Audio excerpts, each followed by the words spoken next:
On the gray morning when the family lawyer read my grandfather's will out loud and announced that every single acre of our $2 million farm now belonged to my older brother, the same brother who had not changed a single bandage or warmed a single bowl of soup for our grandfather in 5 long years, I placed both of my trembling hands flat on the heavy oak table, and through a pain that shot like fire straight up my spine, I pushed myself slowly up out of my wheelchair and stood on my own 2 legs in front of the entire room. And as 40 stunned relatives stared at the disabled granddaughter they had all quietly written off as broken and helpless, I lifted my phone into the air and pressed play on a video that my grandfather had recorded with his own shaking voice in a moment of perfect crystal clarity, just weeks before the disease finally swallowed his mind whole. But before I tell you how my own flesh and blood conspired to steal a dying man's legacy and erase me from this family forever, do me one small favor. Drop a comment right now and tell me where in the world you are watching from and what time it is where you are sitting. I genuinely love seeing how far this little family of strangers reaches across the map. Now let me take you back to where it all began. Hi, my name is Maya, and I am 28 years old. If you had met me 2 years ago, you would have seen a young woman who believed that love was something you proved through patience, through showing up every single day for the people who could no longer show up for themselves.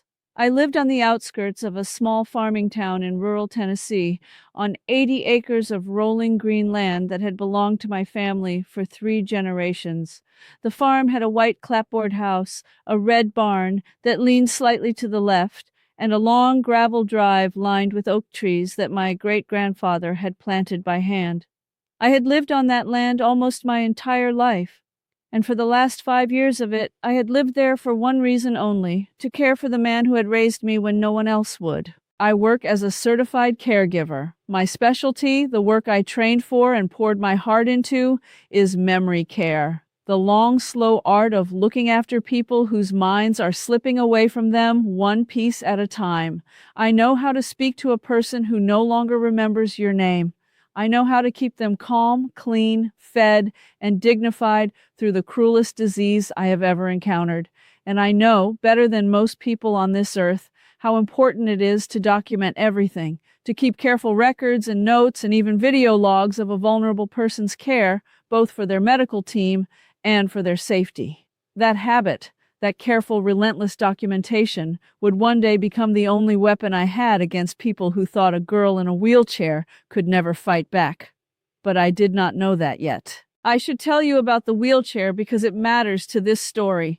When I was 19 years old, I fell from the hayloft of that leaning red barn and shattered 3 vertebrae in my lower back. The injury left me with an incomplete spinal cord injury, which means that most days I move through the world in a wheelchair, and on a very good day, with enormous effort and a great deal of pain, I can pull myself up to stand for a minute or two while holding on to something solid. My family treated that wheelchair as proof that I was less than the rest of them. They spoke to me slowly. They made decisions over my head. They assumed that because my body was limited, my mind and my will must be limited too. That assumption would eventually cost them everything. The person who never once treated me that way was my grandfather, Walter. After my parents died in a car accident when I was 12, it was Walter who took me in. Walter who raised me on that farm. Walter who built a ramp to the front porch with his own hands the week I came home from the hospital in my chair. He told me 1,000 times that the body is just the house and the person lives upstairs. He was the kindest, most stubborn, most decent man I have ever known.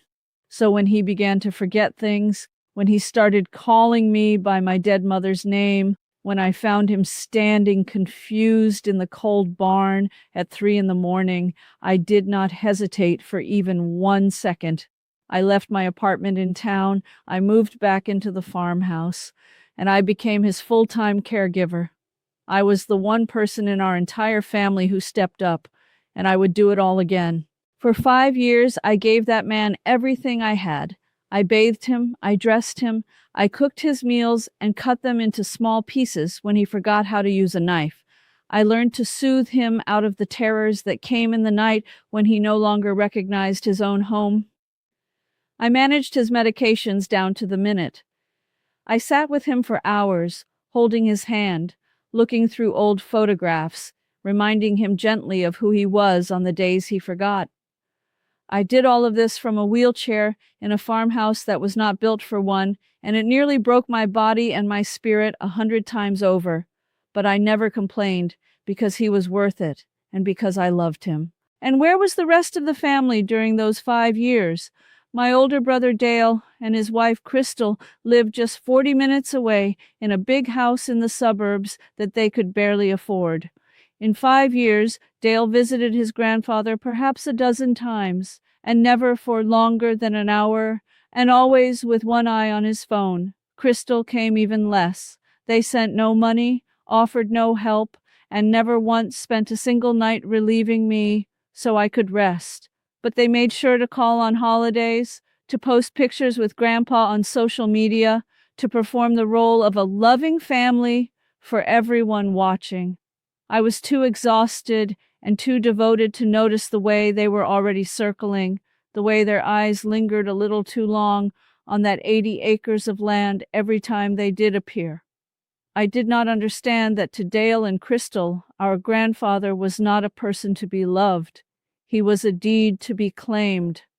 About 3 years ago, on a clear good day when Walter's mind was sharp and present, he asked me to drive him into town to see his lawyer.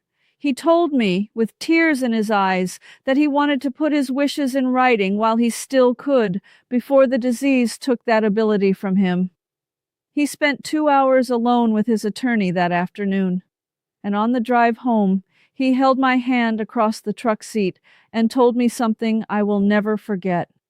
He said that he had made his will, that he had thought long and hard, and that he was leaving the farm to me, his Maya, the only one who had given herself to him completely. But he said it was not a gift to make me rich. He said his dream was for me to turn the old farm into a place where other forgotten old people could be cared for the way I had cared for him, a home for people whose families had abandoned them. He made me promise, and I promised. He told me the will was safe, locked in a fireproof box in the floor of his bedroom closet, and that his lawyer had the matching copy.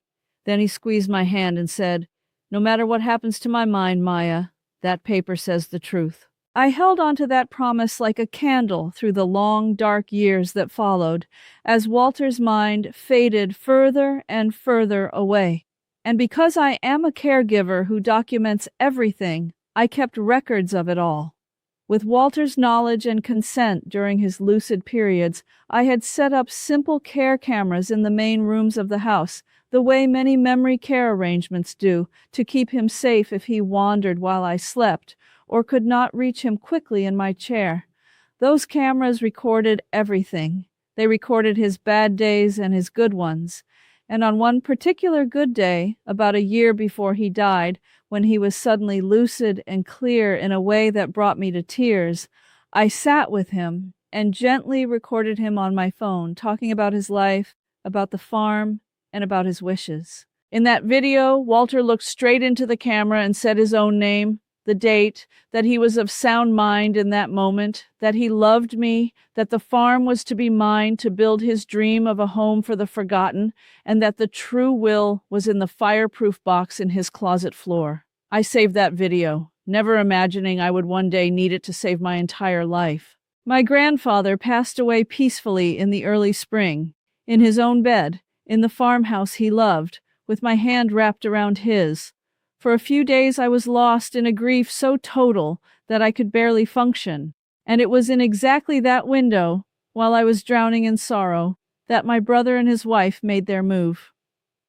Dale and Crystal descended on the farm within 48 hours of the funeral. They were cold and businesslike. They told me that the family had decided it would be best if I moved out of the farmhouse, that I was too disabled to manage the property, that they would be handling everything from now on. And then Dale dropped the words that turned my grief to ice. He said that Grandpa had made a new will, a more recent one, leaving the entire farm to him as the eldest grandson, and that this new will replaced any old nonsense I might have heard about. He smiled when he said it. A new will. My grandfather, who could not remember how to button his own shirt for the last 2 years of his life, who did not know his own name on most days, had supposedly made a brand new will, leaving everything to the grandson, who never visited. Even drowning in grief, the caregiver in me knew instantly that something was deeply, criminally wrong. So I did the thing I have trained my whole life to do. I went home and I started going through my records.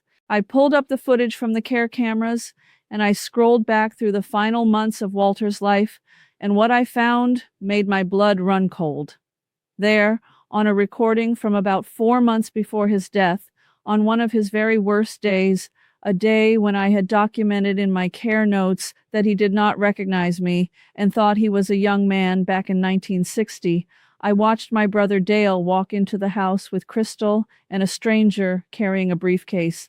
I watched them sit, a confused, frightened, disoriented old man down at the kitchen table.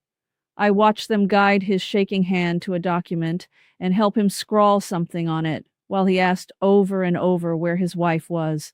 A wife who had been dead for 15 years. The stranger, I would later learn, was a notary that Dale had paid to look the other way. They had manufactured a will by walking a man with no understanding of his own name through the motions of signing one. It was not a will. It was a robbery captured on video.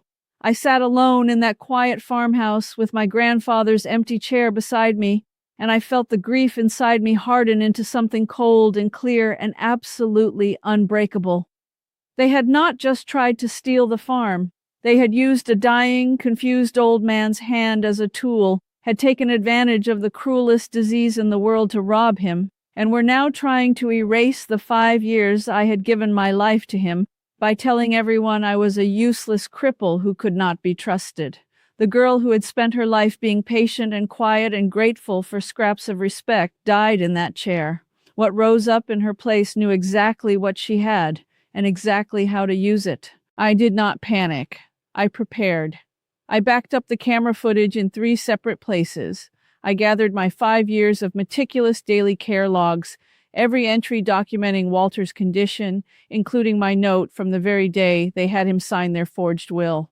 I retrieved my recording of his true lucid wishes, and I quietly confirmed that the real fireproof box was still exactly where my grandfather had told me it would be, in the floor of his closet, with the genuine will inside, properly signed and witnessed 3 years earlier when his mind was whole. I told no one what I knew. I let Dale and Crystal believe they had won, and I waited for the will reading. The reading was held at the farmhouse in the big front room because Dale wanted all 40 of the relatives there to witness his triumph. He and Crystal had spent the days before it whispering to every aunt and cousin that poor Maya had let Grandpa decline, that the disabled girl had been overwhelmed, that it was a mercy the responsible grandson was taking over. I rolled into that room in my wheelchair, quiet and pale, and I let them all look at me with their pity. The family lawyer Dale had hired cleared his throat, opened the document, and read it aloud. He announced that the last will and testament of Walter, dated 4 months before his death, left the entire farm, all 80 acres, the house, and the land, valued at $2 million, solely and completely, to his grandson Dale. A satisfied murmur moved through the room. Dale put his arm around Crystal and beamed. That was when I placed my hands on the oak table and pushed myself up to stand. The pain was blinding, but I welcomed it because it kept me sharp. The room fell silent as the granddaughter in the wheelchair rose to her feet, and I told them, in a voice that carried to every corner, that the will they had just heard was a forgery, manufactured by Dale and Crystal by walking a man who did not know his own name through the signing of it. Then I lifted my phone and I pressed play. My grandfather's voice filled the room, strong, clear, present, from a year before his death, stating his name and the date, declaring himself of sound mind, saying that he loved me, that the farm was to be mine to build a home for forgotten old people, and that his true will was locked in the fireproof box in his closet floor. 40 relatives sat frozen as a dead man's voice spoke the truth into the silence. Then I switched to the second video, the camera footage, and I let them watch Dale and Crystal and a paid notary guide a terrified, confused old man's hand across their forged document while he asked for a wife, dead 15 years. I told the room that I had 5 years of daily care logs proving I was the only one who had cared for him, and that the genuine will, properly witnessed 3 years earlier, was sitting in that closet at that very moment, and that I had already given copies of everything to my attorney and to the county that morning. The room exploded into gasps and shouting. Crystal burst into tears and began screaming that the videos were fake, that I had tricked Grandpa, that I was a manipulative liar. But Dale, my brother, went a deep, furious red as he watched his entire scheme collapse in front of every relative he had ever tried to impress. He shot up from his chair, his face twisted into something I did not recognize, and he screamed that I had no right, that the farm was his, that a crippled girl had no business inheriting anything. And then, blind with rage and the terror of being exposed, he lunged across the room, grabbed the back of my wheelchair, and with a violent heave, he flipped it sideways. I had only just lowered myself back into the chair, and I had no way to catch myself. I crashed to the hardwood floor, my injured spine slamming against the boards, a scream tearing out of me as a white-hot agony exploded through my back. My head struck the leg of the heavy oak table, and I felt warm blood begin to trickle down into my hair. The room erupted in horror, but it was my cousin Eleanor, who had driven 3 hours to be there, who moved first. She dropped to her knees beside me, pulled out her phone, and shouted at the top of her lungs that she was calling 911, that everyone had just watched Dale throw a disabled woman out of her wheelchair, and that no one was to let him leave the property. "Get away from her," she screamed at my brother. "We all saw what you did." The next minutes came in fragments of pain and light. I lay on the floor of the farmhouse my grandfather built, blood in my hair, my whole family finally seeing the truth with their own eyes. And then came the sirens. Within 9 minutes, 2 sheriff's cruisers and an ambulance came racing up that long, oak-lined gravel drive, their lights flashing red and blue against the white clapboard house. Paramedics knelt beside me, stabilizing my spine, pressing gauze to the wound on my head. As they lifted me carefully onto a backboard, I forced my eyes open and watched the most perfect justice of my life unfold. A deputy was pulling Dale's arms behind his back and clicking handcuffs around his wrists while he shouted that it was an accident. Another deputy stood over a sobbing Crystal, taking down the names of 40 witnesses who had seen everything, who had heard the forged will exposed in a dead man's own voice. I was taken to the hospital, where doctors treated a concussion, closed a gash on my scalp with 11 stitches, and confirmed, to my enormous relief, that my spinal injury had not been made permanently worse by the fall. But while I recovered, the law went to work. The genuine will was recovered from the fireproof box exactly where my grandfather had said it would be, properly signed and witnessed 3 years earlier, leaving the farm to me. The forged will was challenged, and between my camera footage, my care logs, and the testimony of 40 witnesses, it was thrown out completely.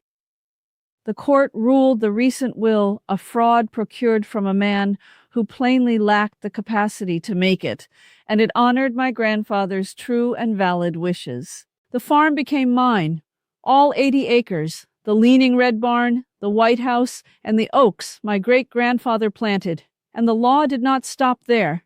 Dale and Crystal were charged and convicted on multiple counts, including forgery, fraud, and the criminal exploitation and abuse of a vulnerable elder, which is exactly what they had done to a dying man.